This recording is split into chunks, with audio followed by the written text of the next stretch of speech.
এই প্যান্টটা অনেকদিন আগে আমি আর একটা প্যান্টের সাথে ভিজিয়েছিলাম কাচার জন্য। তো সেই প্যান্টের রংটা এই প্যান্টের মধ্যে লেগে গেছে, যেহেতু এটা সাদা কালারের সেই জন্য। আর এই যে দেখো প্যান্টটার অবস্থা। তাও আমি এই প্যান্টটা ভাবলাম চুড়িদারের সাথে পরবো, কিন্তু আমি পরেও ছিলাম। তারপরে জানো প্যান্টটার কোমরটা অনেকটাই টাইট হয়ে গেছে। আজ থেকে 1 বছর আগে এই প্যান্টটা আমি কিনেছিলাম আর তখন পরছিলাম, কত সুন্দর আমার কোমরে ফিট হতো। আর এখন এত টাইট হয়ে গেছে যে কি আর বলবো। টাইট না, আসলে কি বলতো, আমি মোটা হয়ে গেছি, মোটা হাতি।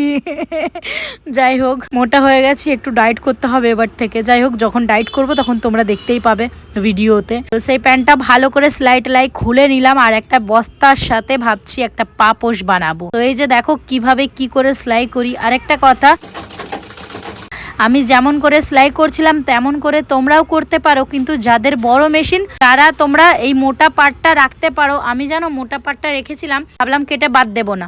সেলাই করতে করতে আমার সেলাই মেশিনের ছুঁচটাই ভেঙে গেছিল, তাই এই মোটা পার্টটা না আমি পরে কেটে বাদ দিয়ে দিয়েছি। প্রথমে তো তোমাদের সাথে এই ভিডিওগুলো সুন্দর করে শেয়ার করেছিলাম, কিন্তু লাস্টে আমি আর তোমাদের সাথে ভিডিওটা শেয়ার করতে ইচ্ছা করলো না। এই যে দেখতে পাচ্ছ এই মোটা পার্টটাই কেটে আমি বাদ দিয়ে দিয়েছিলাম। প্রথমে আমি সেলাই করলাম, করার পর দেখছি সেলাইটা পুরো উল্টাপাল্টা হয়ে গেছিলো। তো আমি আবার সেলাইটা খুলে পুরো পার্টটা কেটে দিয়েছিলাম, কেটে পরে আবার সুন্দর করে আমি সেলাই করেছিলাম, কিন্তু ওই তখন ভিডিও করা হয়নি। যাই হোক, পা পোস্টটা কিন্তু খুব ভালোই হয়েছিল। তোমরাও এরকম পুরনো জিনিস ফেলে না দিয়ে কোনো কিছু কাজে লাগাতে পারো। যা এই যে দেখো এই মোটা পার্টটা দেখতে পাচ্ছ, এই মোটা পার্টটাই আমি কেটে বাদ দিয়ে দিয়েছিলাম। এই টাইমেই আমার সেলাই মেশিনের ছুঁচটা ভেঙে গেছিল, আর তার আগেই আমি ভিডিওটা অফ করে দিয়েছিলাম, নইলে ছুঁচ ভাঙার ভিডিওটা তোমরা দেখতে পেতে। তার আগে ভিডিওটা অফ করে দিয়েছিলাম। যাই হোক, এই যে দেখো আমার পাপোশ রেডি। কেমন হয়েছে জানিও, আর তোমরাও এরকম পুরনো জিনিস ফেলে না দিয়ে বানিয়ে নিতে পারো। আর আগের দিন আমি এই সোয়েটার দিয়ে এই পাপোশটাও বানিয়েছিলাম, যেটা এখন কুকুর ঘুমোচ্ছে, আর এটা হচ্ছে বন্ধনা পোষ বানিয়েছে। আর খাটেরও আমি পর্দা বানিয়েছি, দেখো আমি পাটা ঝুলিয়ে রেখেছি, নীল কালার ড্রেস দিয়ে বানিয়েছি।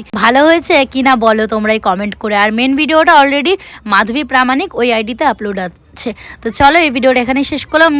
আই লাভ ইউ তোমাদের সবাইকে, সবাই খুব ভালো থেকো আর এইভাবেই আমার পাশে থেকো। আর কে কোথা থেকে এই ভিডিওটা দেখছো অবশ্যই কমেন্টে জানো, নেক্সট ভিডিওতে নাম নেবো। টাটা।